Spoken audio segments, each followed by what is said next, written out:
Good morning. आप लोगों को नौ वर्ष की हार्दिक हार्दिक बधाई हो। ये आने वाला जो आया हुआ 2021 वर्ष का साल है, ये आपके लिए एक बेहतर भविष्य का निर्माण करे, ऐसी मेरी कामना है। देखिए, आज मैं अपने कुछ बीते हुए घटनाओं को आपके सामने शेयर करना चाहता हूँ कि आखिर में ये नया साल हमारे लिए क्या प्रेरणा देता है। हम इसी के बारे में आज चर्चा करने वाले हैं। और ये आज का जो साल है ये हमारे लिए लकी हो, ऐसे हम लोगों की पूरी क्या है उम्मीद करते हैं और आशा करते हैं। और हम ये भी चाहते हैं कि जो चीज़ें हमने अचीव किए हैं वो सारे अचीव आप लोगों के साथ में क्या करूं, शेयर करूं। तो आइए हम इस नए साल के अवसर पर, 2021 के अवसर पर हम उन बीते हुए घटनाओं को शेयर करते हैं जिससे कि आप कुछ सीख सकें और इससे सीख लेते हुए आप आगे बढ़ें। और ऐसा मैं उम्मीद करता हूं कि आज के इस 9 वर्ष का जो पहला दिन है ये आपके लिए काफ़ी कारगर साबित हो। मैं इस तरीके से पूरी उम्मीद करता हूं। ठीक है, तो देखिए, बीता हुआ साल जो है, बीता हुआ जो साल है, ये जो बीता हुआ साल है इसको एक बदलते हुए कैलेंडर के रूप में आप मत देखो, इसको एक बीते हुए कैलेंडर के रूप में आप मत देखो। ये आपके जीवन का मूल्यांकन का क्या है, एक आधार है। आपके जीवन का मूल्यांकन क्या है, ये एक आधार है। एक क्या है, आधार है। देखिए, आधार में यहाँ पे क्यों बोल रहा हूँ, आधार में इसलिए बोल रहा हूँ क्योंकि आपने जो साल में जो बीता हुआ साल है, जो ये बीता हुआ साल है, इससे आपने क्या प्रेरणा लिया, इससे आपने क्या प्रेरणा लिया। आपके सामने इस साल में कई ऐसी घटनाएं घटने को मिली होंगी जो आपको काफ़ी ज़्यादा तनाव दी होंगी, और कुछ ऐसी घटनाएं घटी होंगी जो आपको बहुत ज़्यादा खुशी दी होंगी। देखिए मित्र, कभी कभी होता क्या है कि जो घटनाएं घटती हैं, अगर मैं बहुत ज़्यादा तनाव भी ले लूँगा तब भी मैं नहीं पढ़ पाता हूँ, और जब मैं बहुत ज़्यादा खुशी भी हूँ तब भी मेरी पढ़ाई नहीं हो पाती है। तो इसलिए हमेशा मुझे एक मध्यम मार्ग को क्या करना चाहिए, अपनाना चाहिए। मुझे अपने आप को संतुलित किए रखना चाहिए कि ताकि हमारा डिसिप्लिन कभी टूटे न। देखिए, हम एक सामाजिक प्राणी हैं, हम एक सामाजिक प्राणी हैं। जो घटनाएं पिछले साल घटी हुई हैं, ऐसा नहीं है कि वो घटनाएं इस साल नहीं घटेंगी, वो भी हो सकता है कि वो घटनाएं घटें। आप सामाजिक प्राणी होने के नाते यहाँ पर है, आपका कोई अपना परिवार है, आपका कोई अपना मित्र है, आपका कोई अपना रिश्तेदार है, जहाँ से आप किसी न किसी सामाजिक बंधनों में क्या हो, बंधे हो। और इन बंधनों में ऐसे बहुत स्थितियाँ आपको देखने को मिली होंगी जहाँ पर किसी लोगों ने आपको बहुत ज़्यादा क्या दिया होगा, दुख पहुँचाया होगा, और कुछ लोग ऐसे होंगे जो आपको खुशी दिए होंगे, है कि नहीं। और इस तनाव की स्थिति में आप हो सकता है कि कभी कभी एक हफ्ता डिस्टर्ब हो गए होंगे, एक महीना डिस्टर्ब हो गए होंगे। कुछ तो व्यक्ति ऐसे होते हैं कि उस घटना घटने के बाद वो कई महीनों तक डिप्रेशन का क्या होते हैं, शिकार होते हैं। डिप्रेशन का क्या होते हैं, शिकार होते हैं। अब जरा सोचिएगा, जो इस डिप्रेशन के शिकार की स्थिति से होकर आप गुजरते हो, क्या इस स्थिति में आप स्वतंत्रता पूर्वक या पूरे मन से आप पढ़ाई कर सकते हो, बताओ? नहीं कर सकते हो। देखिए, डिप्रेशन आता कैसे है। डिप्रेशन आने के आपके जीवन में कई कारण होते हैं। डिप्रेशन आने के आपके जीवन में कई कारण होते हैं। पहला कारण अगर आप देखोगे तो इस दुनिया में या इस समाज में बहुत सारे ऐसे लोग हैं जो आपको हमेशा पीछे खींचना चाहते हैं। बहुत सारे ऐसे लोग होते हैं जो आपको क्या करना चाहते हैं, पीछे खींचना चाहते हैं कि ताकि आप आगे न बढ़ सको, है कि नहीं। आपको ऐसे बीते हुए सालों में देखने को मिला होगा कि बहुत सारे ऐसे लोग होते हैं जो आपको हमेशा क्या करना चाहते हैं, पीछे खींचना चाहते हैं। यानी कि आपकी पढ़ाई को डिस्टर्ब करना चाहते हैं, आपको एक लक्ष्य की तरफ बढ़ने से क्या करना चाहते हैं, रोकना चाहते हैं। लेकिन आप उस चीज़ को अच्छे तरीके से समझ नहीं पाते हो, और ना तो आप समझने की कोशिश करते हो। लेकिन बाद में आपको ये एहसास होता है कि किस वजह से मेरी पढ़ाई नहीं हो पाई और किन कारणों से हम अपने लक्ष्य से इतना पीछे क्यों हो गए हैं। बात समझ में आ रही नहीं। तो ये नया साल आपको ये प्रेरणा देता है कि जो गलती आपने पिछले वाले साल में की है वो गलती आप यहाँ पर मत करना। यानी कि इस डिप्रेशन की अवस्था से अपने आप को क्या करना है, बचाना है।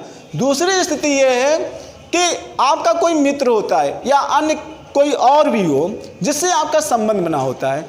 आप कभी कभी क्या होते हैं कि आप एक भावनात्मक प्राणी होने के नाते दूसरे के ऊपर क्या करते हो, परोपकार करते हो। क्या करते हैं आप? परोपकार करते हैं। और उस परोपकार के बदले में हो सके वो व्यक्ति आपको तवज्जो न दे, और जब वो तवज्जो न दे तो आपको क्या लगेगा? एक सदमा लगेगा, और उस सदमे की स्थिति में भी आप पढ़ाई नहीं कर पाते हो। ऐसे स्थिति में भी आप अपने लक्ष्य से क्या हो जाओगे? दूर हो जाओगे। हो जाओगे कि नहीं दूर हो जाओगे? यहाँ से भी प्रेरणा मिलती है कि किन कार्यों से मुझे करने से क्या है? बचना है। अगर ऐसा होता है तो इसके लिए अगले साल हम क्या रहें? तैयार रहें कि हम परोपकार करेंगे, लेकिन अगर कोई धोखा देगा, कोई चीटिंग करेगा तो मुझे टेंशन नहीं लेना है, बल्कि मैं अपने सोच के हिसाब से अपने लक्ष्य की तरफ हमेशा बढ़ता रहूं। ये कौन सा प्रेरणा देता है? बीता हुआ कल। अब बीता हुआ कल प्रेरणा क्यों देता है? ताकि हम वर्तमान अच्छा कर सकें, और वर्तमान अगर मेरा अच्छा होगा तो भविष्य अच्छा ही होगा। बात समझ में आ रही कि नहीं? दूसरी कंडीशन में आप देखते हो कि छोटी मोटी गलतियां भी आप कर जाते हो, जिसके वजह से आप कभी कभी बीमार पड़ जाते हो, कभी कभी आप कुछ उल्टा सीधा खा भी लेते हो, तो कभी कभी ऐसी समस्याएं भी आती है कि आप महीनों बीमार हो जाते हो, महीने बिस्तर पे पकड़ लेते हो, लेकिन कहीं वो आपके पीछे कारण क्या होती है? लापरवाही होती है। क्या होती है? लापरवाही होती है। और लापरवाही ही आपको पढ़ाई में बाधा डालती है, और जब बाधा पड़ती है तब भी आप अपने लक्ष्य से क्या हो गए? दूर हो गए। क्या हो गए? दूर हो गए। तो ये बीता हुआ साल आपको इस बात की प्रेरणा देता है कि आप इस कमियों से क्या हो? बचे रहो। दूसरी चीज क्या होता है मित्र? सबसे बड़ी चीज क्या होता है यहाँ पर? अगर आप देखोगे तो आपके परिवार के ही लोग, आपके पड़ोस के ही लोग, या कुछ ऐसे अराजक तत्व लोग होते हैं जो आपके लक्ष्य को तरफ बढ़ने से रोकते हैं। कहने का मतलब ये है कि वो आपको कभी कभी इस तरीके से शब्दों का यूज करते हैं जो आपको तनाव दे देते हैं। जैसे तुमसे ये काम नहीं होगा, तुम ऐसा नहीं कर पाओगे, फला व्यक्ति ने नहीं कर पाया है तो तुम कैसे कर पाओगे। इस तरीके के शब्द बोलते हैं जिससे कि आप उन शब्दों को सुनकर डिप्रेशन की अवस्था में चल जाते हो, और कई दिन तक क्या करते हो? पढ़ाई नहीं करते हो। और जब पढ़ाई नहीं करते हो तो आप अपने लक्ष्य से क्या हो जाओगे? दूर हो जाओगे। इस बात की प्रेरणा कौन देता है? बीता हुआ कल। क्यों? ताकि आप अपने वर्तमान को अच्छा करो और अपने भविष्य को बेहतर बनाओ। तो ये जो नया साल है, ये बीता हुआ केवल मात्र कैलेंडर नहीं है, ये आपके जीवन के मूल्यांकन का क्या है? एक आधार है, ताकि आप अपने वर्तमान को अच्छा करो, एक बेहतर भविष्य का निर्माण करो। आप मुझे बताओ, दुनिया में जितने भी सक्सेस पर्सन हुए हैं, उन्होंने कभी तो ये नहीं कहा कि ये काम किसी व्यक्ति से नहीं हो सकता है। लेकिन जितने निकम्मे टाइप के व्यक्ति आपके आसपास लोग होते हैं, वो निकम्मे सारे व्यक्ति मैं उनको कहता हूं जो ये कहते हैं कि आपसे ये काम नहीं होगा। वो आपके मोटिवेट को क्या करते हैं? वो आपके उत्साह को गिराते हैं। आपके वो उत्साह को क्या करते हैं? गिराते हैं। तब हमेशा याद कर लेना, अगर इस टाइप का कोई व्यक्ति आपसे मिले और ये कहे कि वो ये काम आपसे नहीं हो सकता है, तो समझ लो वो आपका सबसे बड़ा शत्रु है। वो आपके सपनों के बढ़ने से क्या कर रहा है? रोक रहा है। दुनिया का किसी भी सक्सेस पर्सन से उठा के देख लो, कोई ये सक्सेस पर्सन कह दे कि ये काम आपसे नहीं होगा, कोई दुनिया का कोई सक्सेस पर्सन नहीं कहता है। ये वही व्यक्ति शब्द यूज करते हैं जो एक तरीके से क्या होते हैं? निकम्मे होते हैं, आलसी होते हैं, समझ रहे हो कि नहीं? आवारा होते हैं। ऐसे टाइप के व्यक्ति हमेशा आपके ऊपर क्या करते हैं? व्यंग्य कसते रहते हैं कि ताकि आप अपने सक्सेस को अंजाम न दे सको। क्यों? क्योंकि वो खुद निकम्मे और आलसी हैं। तो जब जिस समय आप सक्सेस हो जाओगे, जिस समय आप उनसे ऊपर उठ जाओगे, तो उनको ये डर लगे रहेगा कि हमारा समाज, जिस समाज में हम रह रहे हैं, वही समाज हमसे ये कहेगा कि फला व्यक्ति मेरे साथ रहता था, ये सक्सेस हो गया, तो तुम क्यों नहीं सक्सेस हुए। इस डर की वजह से वो आपको होपलेस करता है। एक्चुअली में वो आपको बढ़ने से नहीं रोक रहा है, बल्कि वो अपने आप को गिरने से रोक रहा है, अपने आप को गिरने से रोक रहा है। ऐसे व्यक्ति निकम्मे और आवारा टाइप के होते हैं। और जो सक्सेस टाइप के व्यक्ति होते हैं, जिन्होंने इस चीज़ को रस चखा हुआ है, वो कभी नहीं कहता कि ये काम तुमसे नहीं हो सकता है। दुनिया में ऐसे बहुत सारे व्यक्ति आपको देखने को मिले हैं जो ग्राउंड लेवल पे थे, लेकिन उनके पास बस एक ही चीज़ का विश्वास था कि मुझे बस पेट भरने के लिए 2 जून की रोटी होनी चाहिए और तन पे ढकने के लिए मुझे क्या होना चाहिए, कपड़ा होना चाहिए, बाकी 24 घंटा मेरे मुट्ठी में है। इस 24 घंटे को मुझसे कोई छीन नहीं सकता। और इस 24 घंटे को उसने एक एक दिन जीकर 365 दिन जिए, और वो बंदा एक ही साल में उस ऊंचाई को चूम लेता है जिस ऊंचाई पर समाज ने कल्पना नहीं किया था। तो ये अपने 24 घंटे को समझो। ये 3 साल का, 1 साल का बदलता हुआ कैलेंडर मत देखो, बल्कि ये 3 साल का जो 365 दिन का होता है, ये आपको एक एक पल का एहसास दिलाने की प्रेरणा देता है कि आज जहां तुम खड़े हो तो आपने बीते हुए कल में क्या किया था। क्या तुमने जो चीज़ इस समय अचीव किया है, जहां पे आप खड़े हो, जो चीज़ें आपने यहां पे अचीव किया है, अगर 24 घंटे समय देते तो आप इससे और अच्छा कर सकते हो। और जहां पे खड़े हो अपने से मूल्यांकन करना कि आज मेरे पास जितना है, क्या इससे ज़्यादा हो सकता था? तो यकीनन ज़्यादा हो सकता था, लेकिन जब आप अपने से ये कहते कि इस समय पे मैंने 100% क्या दिया, समय दिया, तो ये 24 घंटा आपसे नहीं छीन सकता। दुनिया का चाहे जो भी वर्ग हो, प्रकृति ने सबको 24 घंटे क्या दिए हैं, समान दिए हैं। और इस 24 घंटे को जिसने ईमानदारी से अपने पूरे जीवन में जी लिया, वो ग्राउंड लेवल से आसमान की ऊंचाइयों को छू लिया। और जिसने इस 24 घंटे को बर्बाद किया, वो आसमान से गिरकर कहाँ आ गया, ग्राउंड में आ गया। ये नया साल मुझे एक प्रेरणा देता है। ये एक बदलता हुआ कैलेंडर नहीं है, बल्कि ये क्या है, ये आपके बीते हुए साल का जीवन का मूल्यांकन का एक आधार है, ताकि आप अपने वर्तमान को अच्छा कर सको और एक बेहतर भविष्य का क्या कर सको, निर्माण कर सको। तो नया साल मुझे एक संदेश देता है। नया साल मुझे क्या देता है, एक संदेश देता है कि हम अपने गलतियों को क्या करें, सुधार करें, और अपने गलतियों को सुधार करके हम आगे बढ़ने के लिए क्या हो, तत्पर हो। बात समझ में आ रही नहीं? बीता हुआ साल मुझे ये एहसास दिलाता है कि सफलता प्राप्त करने के बाद हम अहंकार न बने। बीता हुआ साल मुझे ये संदेश देता है कि अगर मेरे साथ अगर बुरा हुआ हो, तो बुराई में जीने के बाद हमारे अंदर हिम्मत हमारी न टूटे। हमारे साथ बुरा होने पर भी हमको अपनी हिम्मत को क्या करना है, बनाए रखना है। और सफलता पाने के बाद अपने अंदर को अहंकार नहीं लाना है। अगर आप अहंकारी हो गए, अगर आप सफलता के प्राप्त अहंकारी हो गए, तब भी आपका बेहतर भविष्य का निर्माण नहीं हो सकता। अगर आपके साथ बुरा हुआ है बीते हुए समय पर और आपने हिम्मत हार गया, तब भी आपके साथ अच्छा नहीं होगा। तो ये बीता हुआ साल जो है, ये मुझे क्या देता है, एक प्रेरणा देता है। एक क्या देता है, प्रेरणा देता है। और ये प्रेरणा ये देता है कि हम हमेशा अपने वर्तमान को अच्छा करें और एक बेहतर भविष्य का क्या करें, निर्माण करें। तो आज का जो नया साल का पहला दिन है, ये आपको एक तरीके से शपथ लेना चाहिए कि आने वाले समयों में एक एक दिन हम अपना 24 घंटे का जो समय होगा वो कहाँ फोकस करेंगे, अपने स्टडी पे फोकस करेंगे। क्योंकि स्टडी क्या है, आपको अपने लक्ष्य के करीब तक लेकर जाएगी।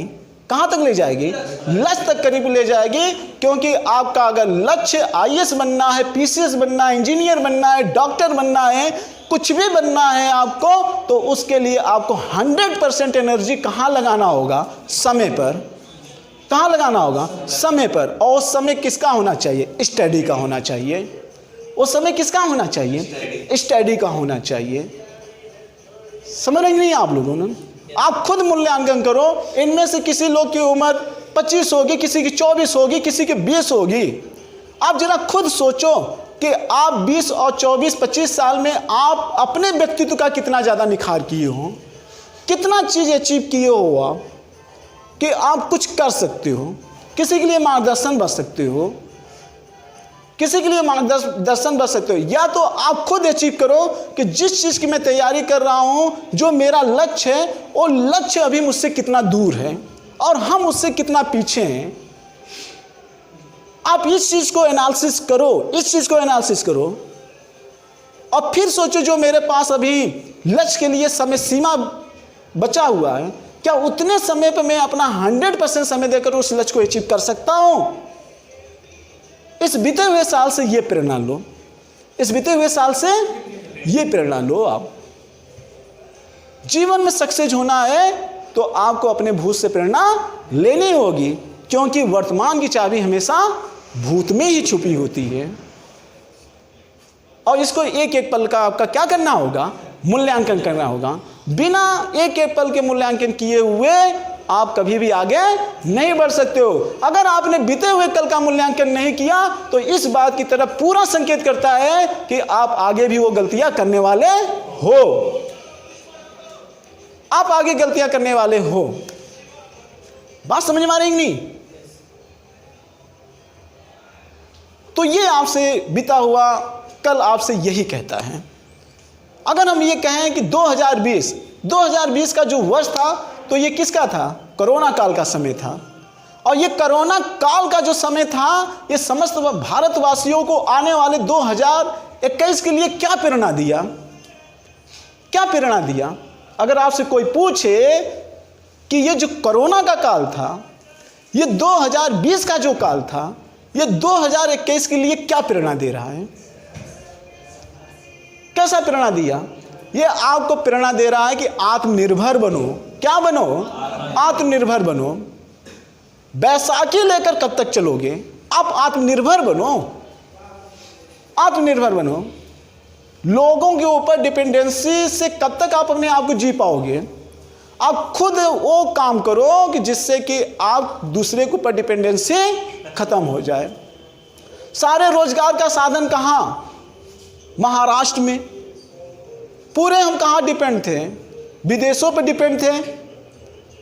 और कोरोना के काल में जब सब कुछ लॉकडाउन हो गया तो बेरोजगारी का स्तर क्या हो गया? बढ़ गया। और इस बेरोजगारी का बढ़ता हुआ स्तर एक ही चीज की तरफ बार बार संकेत कर रहा था कि एक बड़ी समस्या आने से पहले हमको एक बड़ा समाधान पहले ही सोच लेना चाहिए। और ये तब आएगा जब हम आत्मनिर्भर बनेंगे। क्या बनेंगे?